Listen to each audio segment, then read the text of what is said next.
We'll do some Mangalacharana.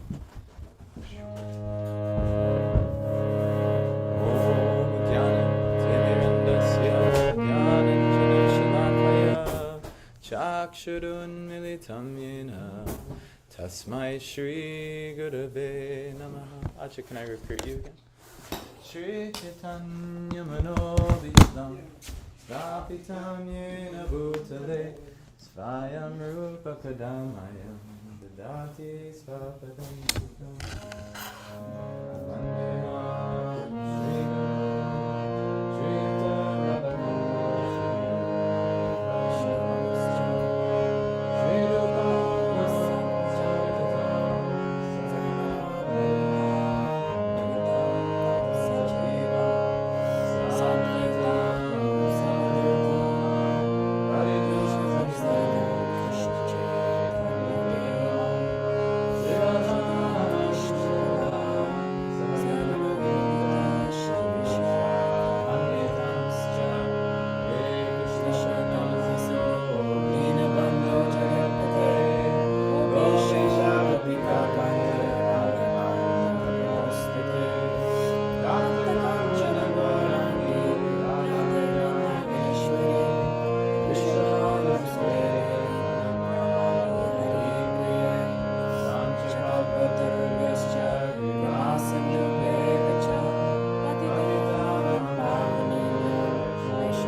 approach Bhagavad philosophy in this reading. Well, why don't we do an invocation prayer? Om Namo Bhagavate Vasudevaya. Om Namo Bhagavate Vasudevaya. Om Namo Bhagavate Vasudevaya. Om Namo Bhagavate Vasudevaya. Om Namo Bhagavate Vasudevaya. Om Namo Bhagavate Vasudevaya. So we haven't done Nectar of Instruction in a while. Many of you are reading the Upadeshamrita. So this is very, very relevant. It is the essence of our whole bhakti process here in just 11 verses. So this is a very, very nice thing to study. If you're not already studying it, I would recommend. Did we finish last time? We did what to not do, and then we did what to do. Yeah, and we finished what to do, right? Yeah, I think we were on text 4. Yes. Yes. So, just to read the first 3, just the English before we get into. First is Vacha Vegam, Manasakroda Vegam, Jiva Vegam, Udarapasta Vegam, Etan Vegam Yo Vishaheta Diraha, Sarvam Apimam Prativim Shishyat, which is a sober person who can tolerate the urge to speak, the mind's demands, the actions of anger, and the urges of the tongue, belly, and genitals, is qualified to make disciples all over the world. This is the qualification of a guru. So that's like step 1. We need to find a guru. And this is what they look like. Step 2, this is what will spoil your bhakti. Becoming too entangled in these activities, eating more than necessary, collecting more funds than required, over-endeavoring for mundane things that are very difficult to obtain, talking unnecessarily about mundane subject matters, practicing the scriptural rules and regulations only for the sake of following in them, and not for the sake of spiritual advancement, or simultaneously rejecting the rules and regulations of the scriptures and working independently or whimsically. 5, associating with worldly-minded persons who are not interested in Krishna consciousness. And 6, being greedy for mundane achievements. These 6 will ruin your bhakti. Now, these 6 will grow your bhakti. But if you're doing the things that are ruining your bhakti, you're sabotaging your ability to grow your bhakti. But the 6 things to grow your bhakti are being enthusiastic, utsaha. 2, endeavoring with confidence. 3, being patient. 4, acting according to the regulative principles such as Shravanam, Kirtanam, Vishnu Smarana. These first 3 processes here. Hearing, chanting, and remembering Krishna. 5, abandoning the association of non-devotees. That shows up twice. How to save your bhakti, and then actually how to grow it as well. Only associating with the devotees when you do associate. And 6, following in the footsteps of the previous acharyas. These 6 principles undoubtedly assure the complete success of pure devotional service. So if you wanted to be successful in your bhakti, these are how to do so, but you have to also save your bhakti first by not doing the things that will destroy it. This is written by Rupa Goswami, probably the chief. We chant Sri Chaitanya Mano Bhishtam. The one who actually knows Chaitanya Mahaprabhu's heart was Rupa Goswami in this world. So we take his instructions very, very seriously, as actually our whole lineage of Vaishnavas is called the Rupa Nugas, or the followers of Rupa Goswami.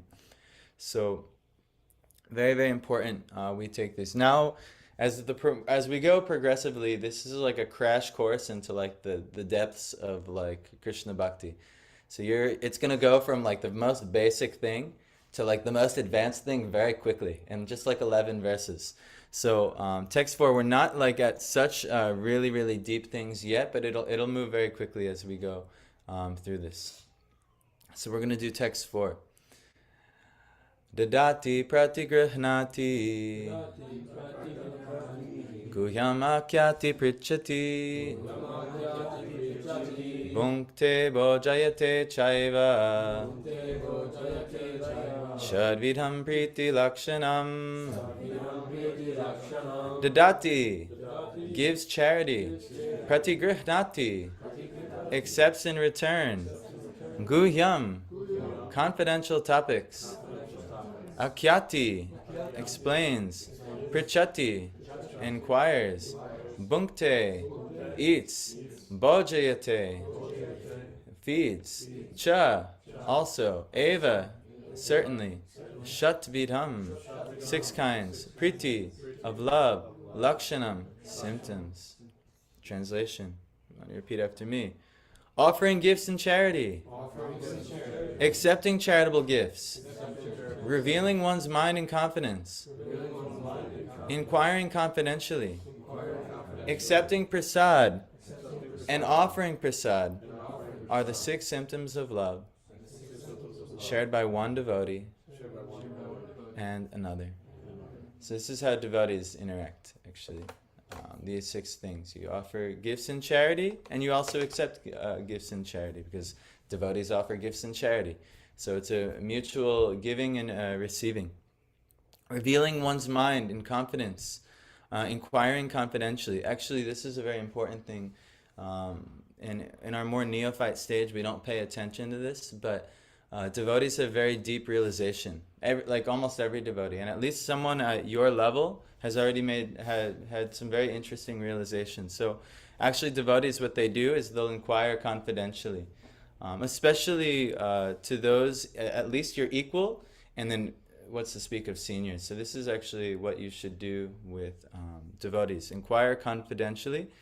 And then also this before that is revealing your own mind in confidence, especially if you're struggling with something, you have difficulties, things like that.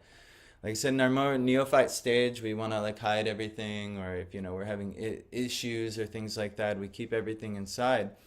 But actually, this is what you really want to do, and this will actually be a huge portal for deeper success in your devotion. Revealing your mind and inquiring confidentially from the devotees, especially those who are equal to or senior to you. And then this one we all know how to do, accepting prasad. When devotees offer prasad, take some prasad. And then also offering prasad yourself. Maybe you're not so keen on how to make prasad, no problem. There's so many people Like for instance, Tej is always leaving us all kinds of gifts that we offer and make prasad for everyone. And then he is in turn offering prasad to everyone. Like this, also many people are offering gifts in charity.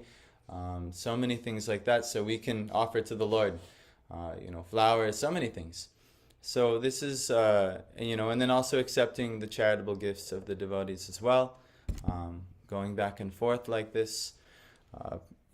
Prabhupada, he made his whole program where even if we can't give so many, so much charity to the world, he's at the very least we can offer everyone prasad. So every program Prabhupada has made there's offering of prasadam. So, and it's actually, maybe it'll be mentioned, but no spiritual sacrifice, no yajna is complete without offering foodstuffs to the proper audience. So, Prabhupada's program is at the end, everyone, now some people think, well, the best thing, we should make huge prasadam distribution and things like that. No, Prabhupada had a complete package. What did he want for everyone? He wanted the chanting of the Maha Mantra, hearing the holy names, chanting the holy names, hearing Harikatha, some type of presentation of Vedic wisdom in the language that they can understand, and then last offering and honoring prasad. So all these three things together, this is the complete program, and that's why every program we have here, we must do these things, because this is the complete program. So that can be expanded on in every which way, but those three basic things should always be there. So this is how devotees associate with each other, and every one of you is here actually is practicing devotee. There's not anyone who's new or I don't know how I feel about this. And you're all practicing devotees. So this is the verse on how do I act? How do I act in devotional service? You should offer gifts in charity. You should accept charitable gifts because the devotees will be offering gifts. Revealing one's mind in confidence. Inquiring confidentially. This is especially among equals and seniors. Accepting prasad and offering prasad. These are the 6 symptoms of love shared by one devotee and another. Now, purport. In this verse, Srila Rupa Goswami explains how to perform devotional activities in the association of other devotees. There are 6 kinds of activities. 1. Giving charity to the devotees. 2. Accepting from the devotees whatever they may offer in return. 3. Opening one's mind to the devotees. 4. Inquiring from them about the confidential service of the Lord. 5. Honoring prasad or spiritual food given by the devotees. And 6. Feeding the devotees with prasad. An experienced devotee explains, and an inexperienced devotee learns from him. This is Guhyam Makyati Prichati. When a devotee distributes prasad, remnants of food offered to the Supreme Personality of Godhead, in order to maintain our spirit of devotional service, we must accept this prasad as the Lord's grace, received through the pure devotees. We should also invite pure devotees to our home, offer them prasad, and be prepared to please them in all respects. This is called Bhunkte Bhojayate Chaiva. So you might have noticed why we're inviting so many sadhus to come here. This is actually the proper duty of a devotee. And this is how you make your home actually a holy place.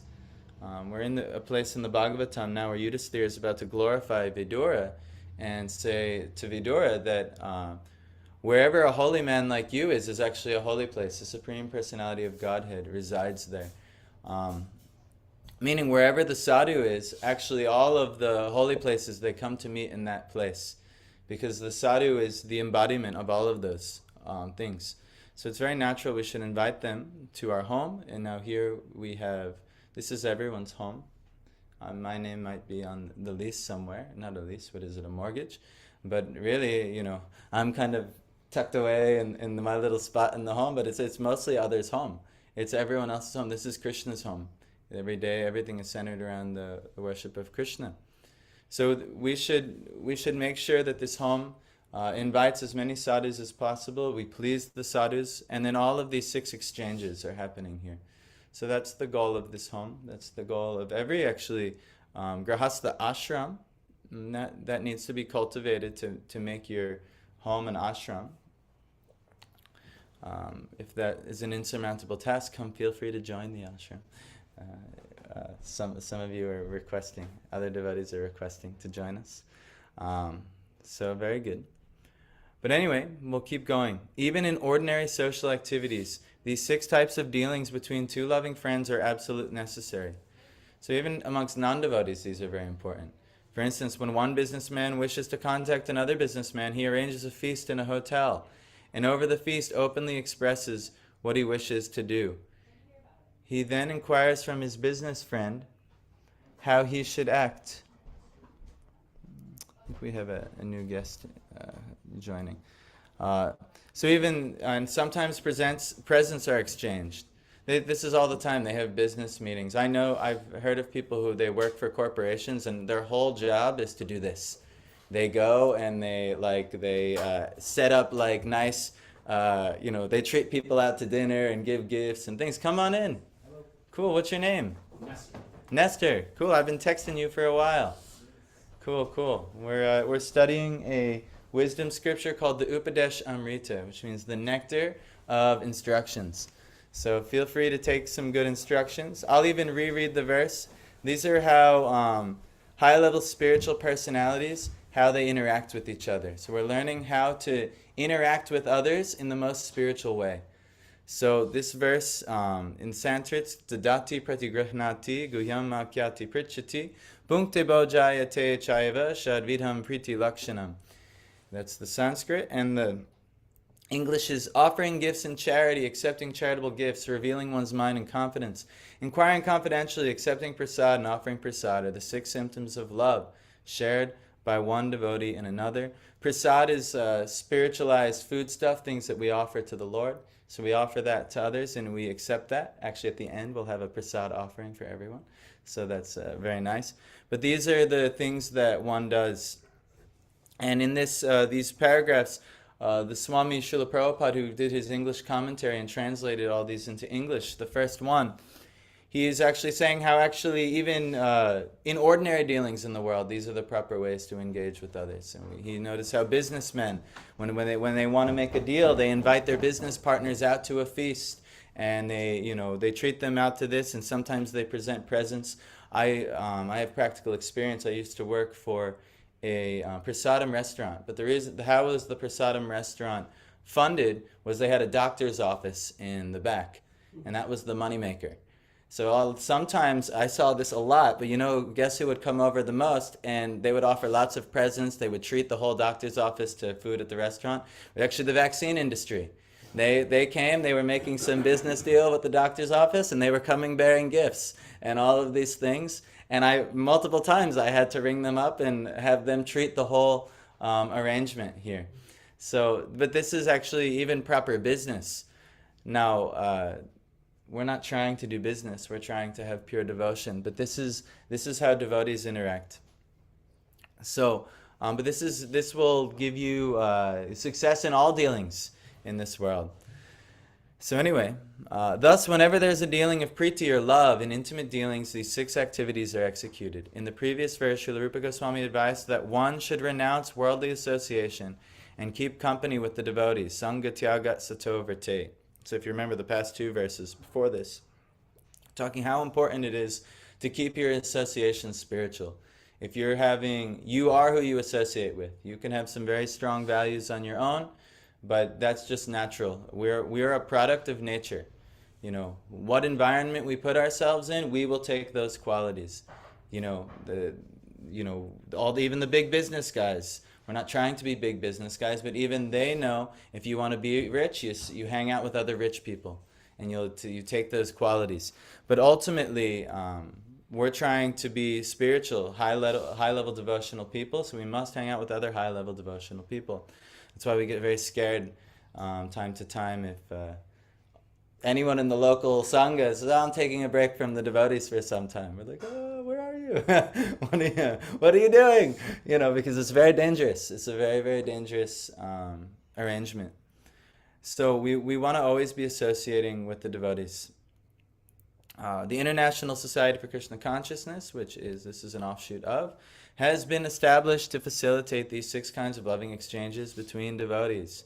This society was started single-handedly, but because people are coming forward and dealing with the give and take policy, the society is now expanding all over the world. That's another thing. A lot of people don't usually in the beginning understand that there should be also a giving culture. Like Americans have the idea like, ooh, free, amazing. I don't have to give anything and I get to get. That's what I'm looking for. But over time, though, as they make advancement, they realize that the real joy is in giving, not just in taking. That's why receiving is totally part of the devotional process, but equally is giving. It should be giving and receiving. So we know this. Some of us it's obvious, right? You're happier when you give to others. If you're just taking all the time, you'll feel empty. But if you give, and others are so appreciative of what you give, it like gives life to you. So you could always try that if you're feeling like a little down in your life. Try giving, and see how things change.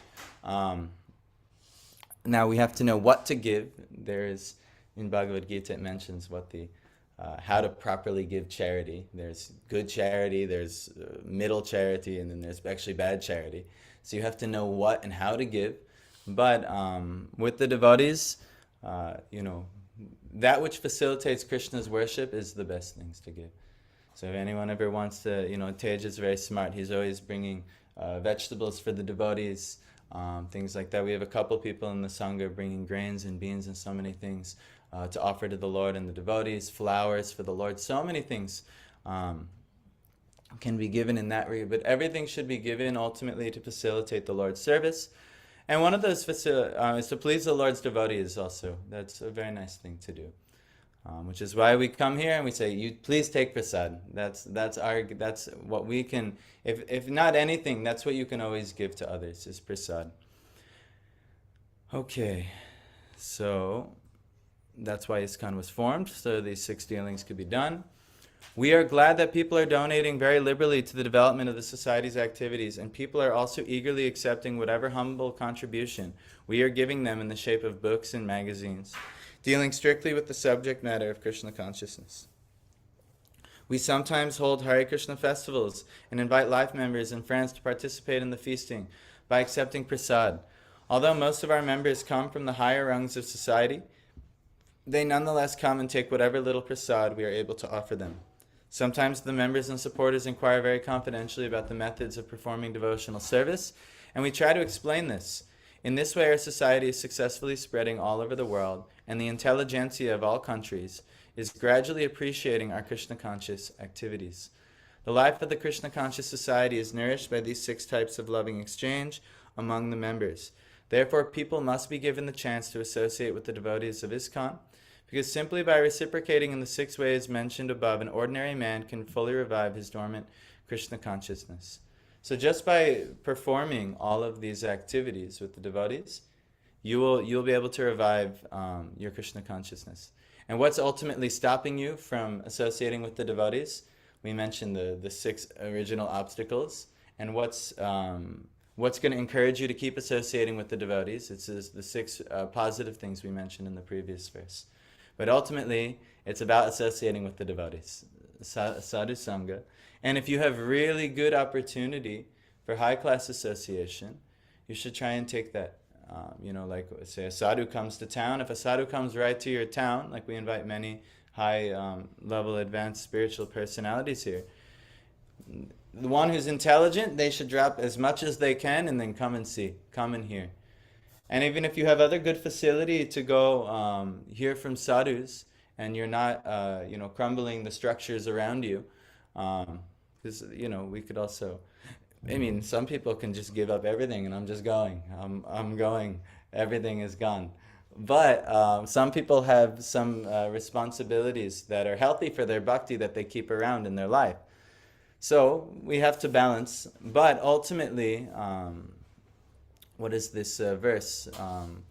What is it? Krishna Bhakti Rasa Bhavitamati Kriyatam Yadi Kutopi Labhyate Tatra Lolyam Api Mulyam Ekalang Janma Kotisru Kriterna Labhyate. It's that verse that Madhu Mangal quoted the other day, a few Wednesdays back. that if you have the if you see Krishna Bhakti Ras, someone who is full of Krishna Bhakti Ras and they're offering it, you should immediately act to purchase it immediately. And actually, the only price of this is greed. You just have to want it. That's the only price for this Krishna Bhakti Ras. And even if you do millions of births worth of pious or good activities, good karma, you still cannot obtain it. You actually, the only way to get it is you just must have greed. So actually, when we reveal the devotional process, if we just a little bit instigate a little bit of greed in the people who hear, then they can get the highest thing. That's the only way. They have to know what to want. But once they know what to want and they want it, then Krishna will arrange everything. So if you want Krishna Bhakti Ras, or if you want Krishna's loving devotional services and the moods and mellows and the exchanges of that, all you have to do is hear about it and create some greed, and that's the only price. So it's very easy. It's not very much. It's free to have greed. Even like a homeless man, I've heard analogies before. Like a homeless man, he doesn't have much to his name, or maybe even anything. But still, he's allowed to have greed to marry the princess of the country. He's still allowed to have greed. There's no one can take his greed away from him. That's mundane. But no matter where you are in your life, you can have greed. You can have greed for devotional advancement. You can have greed to associate with the devotees of the Lord. You can have greed to achieve Krishna Bhakti Ras in your life. No one can take that away from you. No one's disqualified. Oh, I don't have this. Nope. Everyone, no matter where you are, even the homeless man, doesn't matter, can have greed. It's the only price. And it doesn't matter how many pious activities, how much charity you've given, how much this, that, and the other thing. Devotional charity is one thing, because now you're in association with the devotees. But it doesn't matter how many pious activities, wells you've built, hospitals you've built, how many homeless people you've fed. It doesn't matter. You cannot achieve Krishna Bhakti Ras that way. The only way you can achieve it is to actually want it. It's kind of hopeful. Oh, all I have to do is want it? Okay. But who wants? There's only so many people coming in this room. And maybe it's our fault. We can probably present a better way. But who wants Krishna Bhakti? So, by this, an ordinary man can revive his dormant Krishna consciousness. In Bhagavad Gita 262, it is stated, Sangat Sanjayate Kamaha. One's desires and ambitions develop according to the company one keeps. It is often said that a man is known by his company, and if an ordinary man associates with devotees, he will certainly develop his dormant Krishna consciousness. The understanding of Krishna consciousness is innate in every living entity, and it is already developed to some extent when the living entity takes a human body. It is said in Chaitanya Charitamrita, Madhya 22:107, Nitya Siddha Krishna Prema Sadhya Kabunaya Shravanadi Shuddha Chitte Karaya Udaya. Pure love for Krishna is eternally established in the hearts of living entities. It is not something to be gained from another source. When the heart is purified by hearing and chanting, the living entity naturally awakens. So all you have to do is just get around other devotees who have this happening in their life, and because it's natural, everyone is Jivara Swarupa Hoy Krishnara Nityadasa, Krishnara Tatasta Shakti Beta Beta Prakash. Everybody is an eternal servant of Krishna. Everyone is part and parcel of God and made for God's ultimate pleasure. That's why all of existence is in creation. So it's innate in you. But in our covered state, where Ishad Apitasya, we turn away from God, then it's not happening. But all you have to do is just get around others who are turning towards God, and then it just becomes very natural. Oh, I should also turn towards God. This is proper activity. So that's why we invite people to come. That's why we host these programs, to give people the opportunity and give ourselves the opportunity, because you're not always going to be graced with high-level Vaishnava association in your life. You can do the best that you can to always make sure you're under that shelter. But at some point you'll have to also, and then also in the midst of service, your high-level devotee association might tell you, all right, now go help spread the movement. Go help share this with others.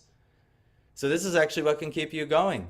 Just getting together with people and doing Shravanam, Kirtanam, and Vishnu Smaranam, and it actually awakens everyone's devotional propensities, and then everyone becomes sadhu sangha. So it's actually an amazing opportunity. But anyway, we have to have faith and understand these things in order to even do this. But when the heart is purified by hearing and chanting, the living entity naturally awakens. Since Krishna consciousness is inherent in every living entity, everyone should be given a chance to hear about Krishna. Simply by hearing and chanting, Shravanam Kirtanam, one's heart is directly purified and one's original Krishna consciousness is immediately awakened. Krishna consciousness is not artificially imposed upon the heart. It is already there. When one chants the holy name of the Supreme Personality of Godhead, the heart is cleansed of all mundane contamination.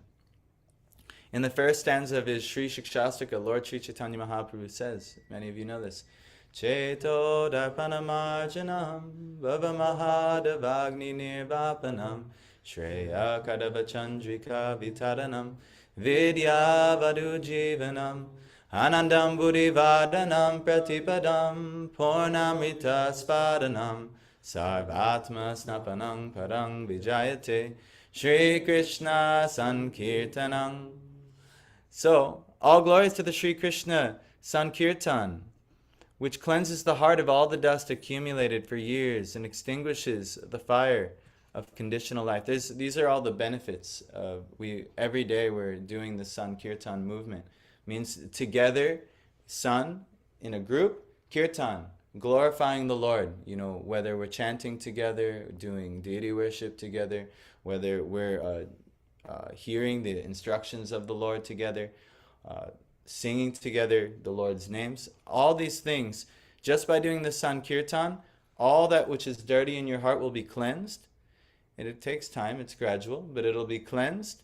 It extinguishes the fire of conditional life. We are all getting burned so extensively by this material world. So many miserable situations are coming up, and you cannot stop it. It will not be stopped unless you do the main religious practice for the age, which is to glorify God. It's easy. It's very simple. Make your life that of glorifying God. But one of the things that happens is kleshagni.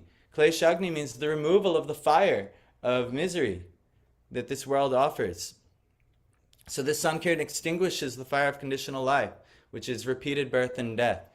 If you came here in this world, and guess what, every one of you did, you have a certain package of miseries guaranteed to you. One, you're born. I'm watching, my son was just born. Maybe some of you see, I think he's right there on the porch. My son was just born. And everyone thinks, oh, birth is so wonderful. But I've watched my son suffer in every which way every day. Actually, me and my wife spend most of our life right now just trying not to let our son suffer too much.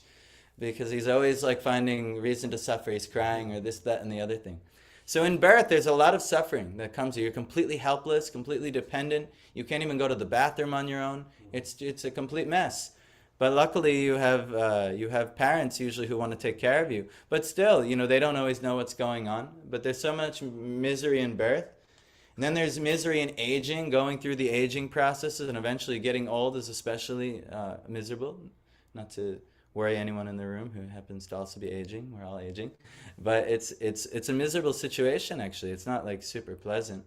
Unless you can maybe embody the wisdom, the devotional wisdom that you've gained in this life. But other than that, it's quite miserable. Then diseases from every step of the way. From the moment of birth to the moment of death, there's a disease that could take you out sooner than later. You fight your whole life. Yes? I just, really quick, I saw a bumper sticker the other day that said, I heart aging and dying. Yes, I don't know why. Maybe they're a devotee. Maybe they know something. Why they can actually. But yes, but actually this Sankirtan movement will alleviate all of these things. Will alleviate all of these things. Give you the right vision where you can see age. You can actually heart aging and dying. You can actually heart all of the birth, death, disease, old age, because now you know the process how to extricate yourself, which is ultimately what Sankirtan will do. Then it's the prime benediction for humanity at large because it spreads the rays of the benediction moon. It's actually the rays of Dharma, which will make us fortunate. We'll learn about how to act properly in life.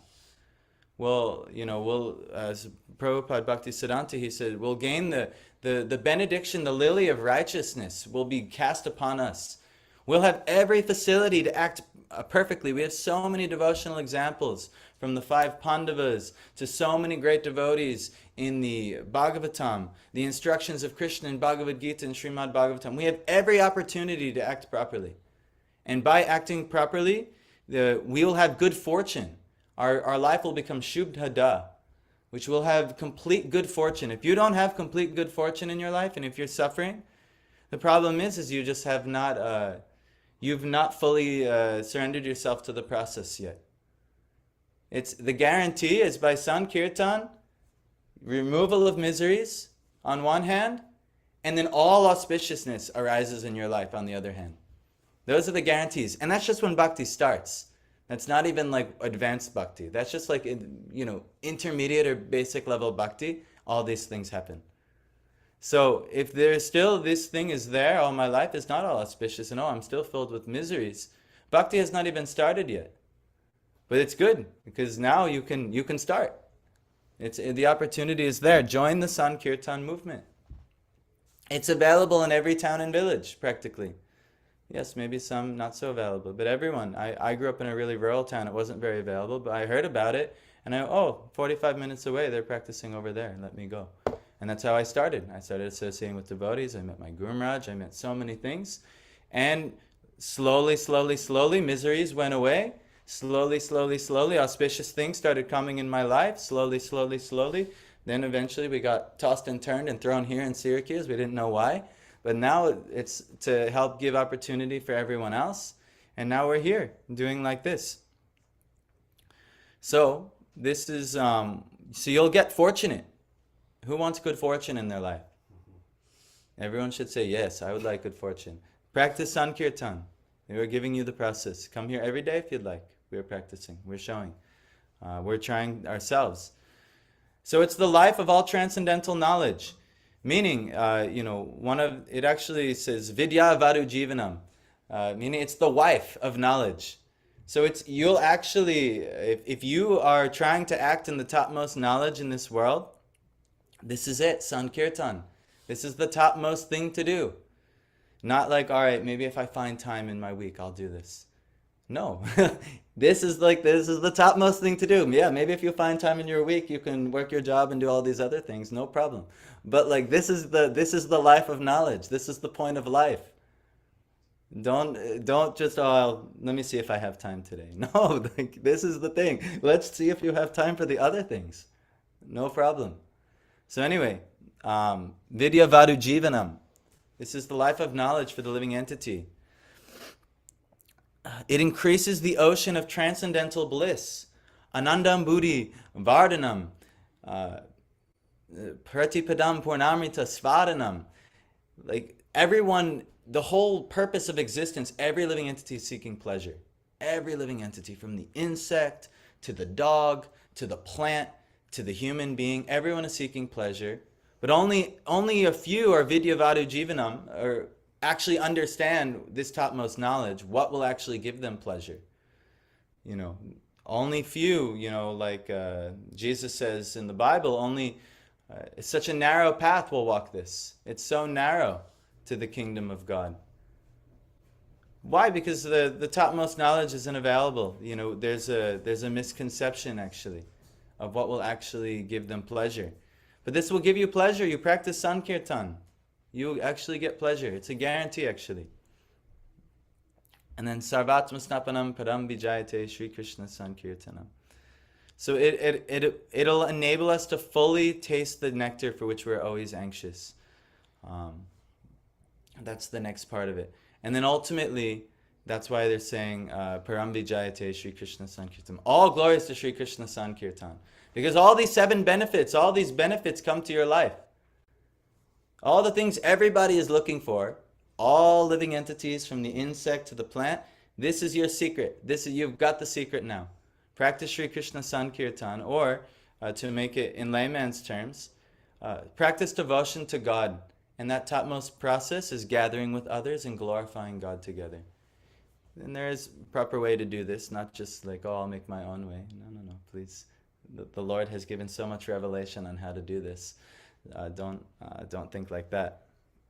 But yeah, this is here. This is available. So, oh wow, we're not going to finish today, but why don't we do last paragraph? Not only is the chanter of the Maha Mantra purified, but the heart of anyone who happens to hear the transcendental vibration of, why don't we chant it together? Hare Krishna, Krishna Krishna, Hare Hare, Hare Rama, Rama Rama, Hare Hare, is also cleansed. Even the souls embodied in lower animals, insects, trees, and other species of life also can become purified and prepared to become fully Krishna conscious simply by hearing the transcendental vibration. Sometimes, in your course of Krishna consciousness, maybe a bug is splattered next to you or something like that. But actually, if it's surrounding, and so maybe it just dies naturally in your home, but if it's surrounded by where people are worshiping the Lord, there's stories in the Shastra where there was arti being performed at a temple. And, we do the ghee lamp. And then afterwards, the ghee lamp is, put to the side somewhere. And if it's a very big ghee lamp, sometimes they offer big ghee lamp, it will burn for hours afterwards. So somehow or other, a mouse was going through the temple one time, and he was going near the ghee lamp, and he was eating something nearby, but his tail caught fire. So then his tail started catching fire, and then his whole body caught fire, and then he actually went on fire before the temple of the Lord, and he died. But then he gets a really exalted destination. And he's, how did I get such a destination? And so you became an offering to the Lord, so like this. So actually, this is our process. Even just by coming in the midst of it, you can get it in an incredible opportunity. So even the lower animals, the insects, the trees, and other species of life become purified and prepared to become fully Krishna conscious. So this was explained by Thakur Haridas when Chaitanya Mahaprabhu inquired from him how living entities lower than human beings can be delivered from material bondage. Haridas Thakur said that the chanting of the holy names is so powerful that even if one chants in the remotest parts of the jungle, the trees and animals will advance in Krishna consciousness simply by hearing the vibration. This was actually proved by Sri Chaitanya Mahaprabhu himself when he passed through the forest of Jayakunda. At that time, the tigers, snakes, deer, and all other animals abandoned their natural animosity and began chanting and dancing in Sankirtan. Of course, we cannot imitate the activities of Sri Chaitanya Mahaprabhu. Yes, that's actually what that photo is right there. I don't know if you could see, there's one part where some deer and a tiger is kissing. This is actually the first-hand account of, I think it's Balabhadra Bhattacharya, who is traveling with Chaitanya Mahaprabhu, and he's watching him in ecstasy chanting through the Jharkhand forest.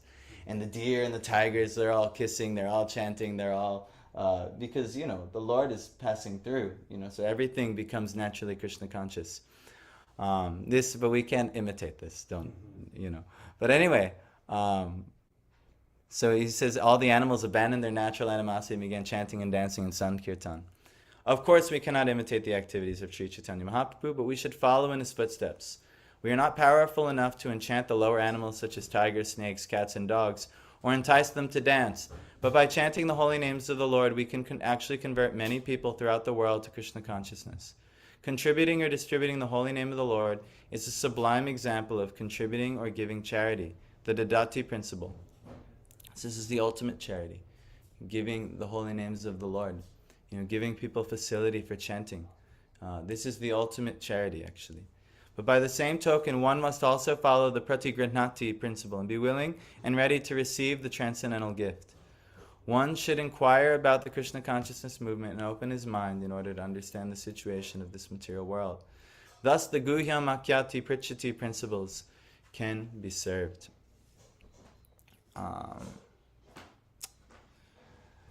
So we're at the end here, and we should probably save some time for chanting. So maybe we'll start here next time. But any comments or questions on the opportunity that we all have here in front of us to every day? I mean, this is a small group tonight, But we have the opportunity every day to participate in the Sankirtan movement. I'll remind you what this verse said. Um, Associating with the devotees, you can offer gifts in charity, accept charitable gifts, reveal one's mind in confidence, inquire confidentially, accepting prasad and offering prasad. These are the 6 symptoms of love shared by one devotee and another. So this is what we need to do. We should offer gifts, things like that. Now this isn't like a formal temple, but a formal temple, actually, every time you go to a temple, you should actually present some gift to the deities, like this. Like, let's say you guys do start going to temples. This is actually the proper activity to do. And then naturally, the devotees there will want to at least give you the gift of, they should, that's not always happening, but they should want to give you the gift of, presenting the Mahamantra, or at least some prasadam to you. Sometimes, though, that doesn't happen. Like we were sent Parth all the way to Switzerland to go to the temple there, and for whatever reason, he didn't get much reception. And we're like, oh, Parth, sorry to hear. But really, if someone comes here, we should try to take the time out of our day and just to give them something. We try, if anyone comes, if we have some lying around prasad, even a piece of fruit, something, please take something. Because this is the proper dealings in devotional life. Then, revealing one's mind in confidence and inquiring confidentially. This is a very important thing, having deep devotional relationships with the devotees. Talking about devotional subject matter. Inquiring, and then also revealing your own mind, your own struggles, what's going on in your life. This is how you can make advancement. I don't know how many times in my devotional life, because I opened my heart to some devotee, usually who's my equal or senior to me, that they were able to help me, because they knew what to do. And they've been through that before, or they had some scriptural wisdom that they said, well, when this type of thing arises, you could always turn to this verse, that thing, and the other. And I don't know how many times I've gotten helped in this way. So this is proper dealings. And then last is accept prasad. We're giving prasad. Please take prasad. And then also offer prasad. Like for instance, Ben came here today, and he just decided, he wanted to help in the kitchen for 20 minutes. And Nitai Priya Mata, she worked hard to cook multiple dishes, and Madhav cooks many dishes like that, and many people like Tej and others offering vegetables to be cooked for the Lord and for the devotees. In this way, we're all accepting and offering prasad together. And so these are the 6 things. So just associate with devotees, do these 6 things, and you'll have great success in your life. And this Sankirtan, you'll get all these benefits that were mentioned. Kleshagni, removal of suffering. Shubdada, good fortune is coming your way. It's the life of knowledge. It's the nectar which we're all seeking, and you'll actually taste it. It'll give you the taste what you're really looking for in your life if you just try it, and so on. So anyway, anything? Any inquiry? Yes. For our newcomer, an interesting time to start, so don't let it scare you. We're kind of like in the middle of things. Yes. It's an interesting time. Oh yes. Yes. We're kind of going through this now, but you know what? It was all relevant for you. Yeah. It was good. Anyone could just pick up very easily. It's like, all right, let me check this out. These are universal spiritual principles, highlighted in like all of the main religions, like Islam, Christianity, Judaism, even Zoroastrianism, even the classical worldview of all the Greek philosophers and things like that. These are all, pretty universal. There's definitely a build on top of those things, but it's available for everybody. But yeah, that's been said. I don't think anything's too intimidating, except. Thinking, like, if I sat down and heard like the tigers. Oh yeah, I was just looking at the. Yes.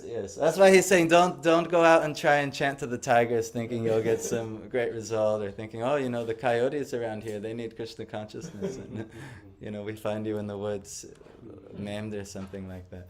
Um, but we can, at the very least, we can associate with devotees. We can try and practice these 6 activities together, and then ultimately we'll make advancement like this. And yeah, and then maybe some good opportunities will become available to us.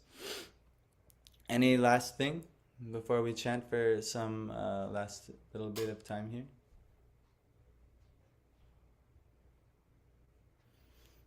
Okay. Param Vijayate Shri Krishna Sankirtanam Ki Jai. Wait, I have something. What? I raised my hand, but then. Okay. What? Well, you were like talking about, I don't remember what verse this is, but revealing your heart to devotees.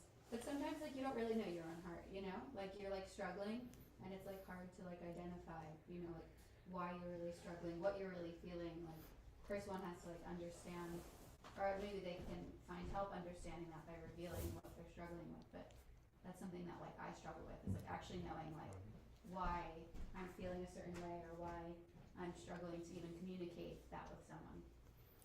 Yeah, well, that's a really good point. You know, it's not easy, especially we're not taught in our society to, you know, like for instance, men. If men feel something, they're taught to for their whole life. No, push that down. That's not manly of you. You shouldn't feel this or that way or another thing. But the main thing is you should have relationships with those you trust. You should have good relationships. You shouldn't just go, okay, he's a devotee, let me reveal my heart to him, and the next thing you know, he's not ready for what you're offering. It should be a mutual relationship of love and trust. But yeah, you know, maybe everyone has some things, you know, if they're suffering still, especially if you're still suffering with something, you know, everyone knows to some degree, you know, what's wrong. And even just having someone to talk to about these things, like a devotee, you know, you don't need to diagnose why. I mean, we can't necessarily diagnose why lifetimes of karma are coming our way, but we can diagnose, this is happening, this is what I struggle with, and, you know, and naturally it has to be with somebody that you love and trust and know could potentially help you with that. And if someone is an experienced devotee, the good chance they can. For instance, anytime a devotee is suffering, there's a very famous verse that one could go to. And it's tate nukampam susamikshamano bunjane vatmakritam vipakam hridvagva prabir vidadan namaste Chiveta Yomukti Pade Sadaya Bak. So Lord Brahma, he was, when he made a big boo-boo against Krishna, and he upset him, and, you know, it's all part of Krishna's Leela, but he upset him, and he chanted this verse, it's anyone who's seeking your compassionate mercy, O dear Lord, all the while experiencing all of the results of their past karma, their pious and impious activities. So your life, whatever it is just a result of your karma. That's all that's going on. That you've kind of somehow or other, you got stuck here. You, in some lifetime or some way or another, have acted in such a certain way that this is your lot. You can try and complain and say this is unfair, but that's just a useless endeavor. You just all the while experience it. Okay, this is my lot. But this is the solution. He's offering a solution. Hriyadvag vaparbir. With your heart, your desiring faculty. What do you desire? We're talking about the desire. All you have to do is, the only cost for Krishna Bhakti Ras is just the desire for it. Do you actually desire it? Or do you desire millions of other things? You know, I want a good job, I want a good wife, I want this, I want that, I want money, I want here, I want this, I want that. You know, what do you actually, all you have to do is desire and it's yours. So with your heart, that's what you desire with. With your vag, with your words, what are you speaking about? What do you talk about? When you talk to someone else in the material world, because it's a good chance you don't stay completely silent. What do you talk about? And then vaprabir, with your body, what do you do? What do you use your body to do? In the Bhagavatam, it's mentioned Maharaj Ambarish. He practiced all the limbs, the 64 limbs of bhakti, and he used his body in all these 64 ways.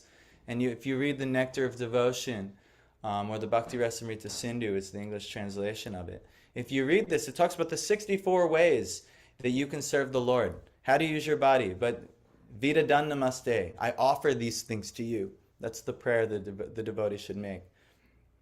Jiveta yamukti sade, Jiveta yamukti pade sadayabak.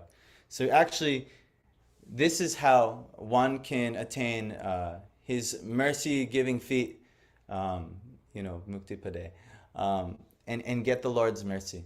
Just use your heart, your words, and your body in service to the Lord. But it's, that's and it's helpful. It's helpful. Any devotee can take that. Oh, I'm having a problem.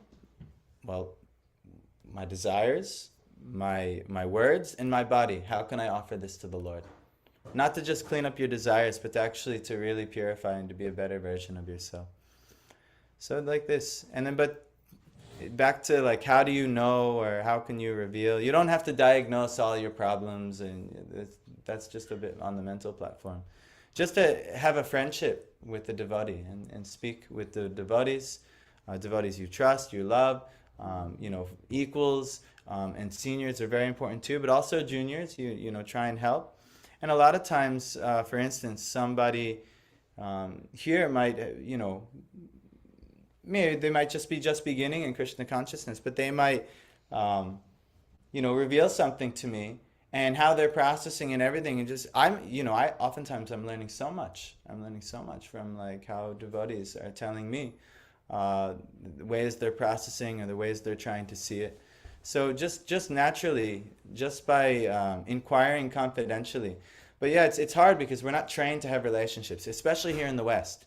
In India, everyone's on the street, everyone's so friendly, everything is talking to everyone, it's so natural. But here we get in our own little cubicle, in our own little house, and I barely know the neighbors around here. I grew up in a little country town where I knew everybody and everyone knew everyone. But here it's like I still barely know my neighbors because that's just not the culture. And people are like very, but the devotees, it shouldn't be like that at the temple. It shouldn't be like that you should try to get to know everyone, reveal your heart, talk to someone, and understand, their capacity to take what you're giving. Something super confidential. Make sure that you can really trust that person before you just start spewing everything and anything out. Okay, no problem. No problem. Yes, use the battery. No problem. So we can. She was asking for the benefit of others anyway. Yes. I think the thing that happens when we open up to someone else, we feel we're carrying this big thing, and when we open up to let someone else maybe assist us a bit, we either get some helpful information from them or we get wisdom from within. Yeah, it's very. That's how I spent time going to therapy years ago, and just by me being willing to speak with someone, I was answering my own questions. Yeah, just by allowing that to happen. But if I was afraid to let that happen, I'd walk around all bottled up, thinking, "Oh, I'm the only one that feels like this." Yeah, absolutely. Yeah. Yeah, and especially if you. Openness is good. Yeah. It's supposed to be like a family. Yeah, especially with the devotees. A functional family. That's right. Yeah. Not easy, because we're all coming from all kinds of different stuff.